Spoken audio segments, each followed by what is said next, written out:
And welcome to my channel. I hope आप सब लोग अच्छे होंगे और आप लोगों की प्रिपरेशन भी अच्छे से चल रही होगी। एंड अभी सुबह का टाइम है तो ऑफकोर्स मैं रट्टा ही मार रही थी कंप्यूटर एंड वोकैब। उससे पहले करंट अफेयर पर याद तो अभी तक कुछ नहीं हुआ, सिर्फ रट्टा ही मारा है। एंड मैं आप लोगों के साथ शेयर करूँगी क्योंकि बहुत सारे लोगों को इसी चीज़ में टेंशन है कि how to clear RRB PO प्री, आखिरकार कैसे। तो सबसे पहले आप लोगों को स्क्वायर, क्यूब, टेबल और फ्रैक्शन ये चीज़ें याद होनी ही चाहिए। स्क्वायर 50 तक, क्यूब 30, टेबल 20 एंड फ्रैक्शन आपको सारे याद होने चाहिए। इससे क्या कैलकुलेशन थोड़ी इजी हो जाती है और फास्ट हो जाती है, जल्दी जल्दी हो जाती है। मुझे खुद भी स्क्वायर 50 तक याद है एंड क्यूब ऑफकोर्स मेरे को मतलब 20 मैंने 30 तक किए पर थोड़े 25 तक ही सही से याद है। उसके बाद क्या है, थोड़ी डिजिट बड़ी हो जाती है तो थोड़ा कम याद है, बट मेरे को याद है। ऐसी बात नहीं है कि मैं भूल जाती हूँ, डिजिट इधर उधर हो जाती है। एंड दूसरी चीज़, स्पीड मैथ आपको डेली 20 क्वेश्चन करने ही हैं। स्पीड मैथ के डेली सिंप्लीफिकेशन के 20, नंबर सीरीज़ के 20, रॉन्ग नंबर सीरीज़ के 20 एंड क्वाड्रेटिक के 20। एंड अभी मेरे हिसाब से अगर आप अभी थोड़ा स्टार्टिंग फेज़ है तो थोड़ा इजी सॉल्व करो, फिर उसके बाद आपको PO लेवल के ये क्वेश्चन सॉल्व करने हैं ना। और बाकी ढूंढो, टेलीग्राम पे बहुत मिल जाते हैं, गूगल, यूट्यूब, कहीं से भी देखो। DI के 4 सेट, डेली DI 4 सेट करने ही करने हैं आप लोगों को। अगर प्री क्लियर करना है तो इतना करना ही पड़ेगा। एंड यूट्यूब पे एक काम करो, मैराथन जो पड़ी होती है ना, कोई मैराथन उठाओ 3-4 घंटे की, उसमें से ये बनाओ कि 4 सेट करने हैं, फिर उसके बाद उसको नेक्स्ट डे करो। ऐसे करके कंप्लीट करो और जो नहीं आ रही है वो एक्सप्लेनेशन में उनसे टीचर से समझो।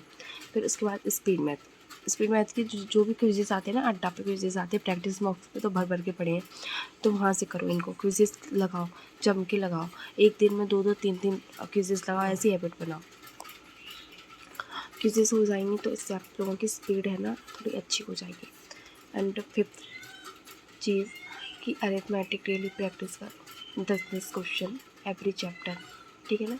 जो चैप्टर आपको ईजी लगते हैं, जो लगता हो आप इसको कर सकते हो, उसके 10-10 क्वेश्चन करो अरिथमेटिक में से। फिर उसके बाद आएंगे हम रीजनिंग पे। रीजनिंग में सबसे पहले आप लोगों को करनी है डेली पजल, है ना। 20 क्वेश्चन डेली करने ही हैं और सारे टाइप की पजल, है ना। फिर उसके बाद मिसलीनियस, उसके बाद आप लोगों को करनी है मिसलीनियस, ठीक है। मिसलीनियस करो, miscellaneous daily, inequality, syllogism, coding, decoding, blood relation, सब। फिर उसके बाद मॉक लगाओ, एक दिन में एक नहीं 2-2 मॉक लगाओ, स्पीड इम्प्रूव करनी है ना अपनी, तो मॉक लगाओ, एक छोड़ 2-2 मॉक लगाओ सेक्शनल रीजनिंग के, और फिर उसका एनालिसिस करो। इतना करना ही करना है। और मैं सच बोल रही हूँ आप लोगों से, अगर आपने ये चीज़ ना अच्छे से फॉलो कर ली, आपके अकाउंट में 25 मार्क्स कहीं नहीं गए। PO की कह रही हूँ मैं, PO की। एंड रीजनिंग में 30 मार्क्स, और हमारी कट ऑफ भी अप्रॉक्स यही जाती है, 50 to 55 अप्रॉक्स यही। तो आप लोग इस चीज़ को अच्छे से फॉलो करो। एंड मैं पर्सनल एक्सपीरियंस बता रही हूँ, मैंने भी अभी SBI का प्री क्लियर किया है, तो मेरा भी वो फर्स्ट प्री था और मुझे चीज़ें पता चली हैं कि हाँ कैसे क्या करनी है। तो यही मैं बता रही हूँ और मैं भी यही चीज़ें फॉलो कर रही हूँ, कुछ अलग से नहीं, यही सेम।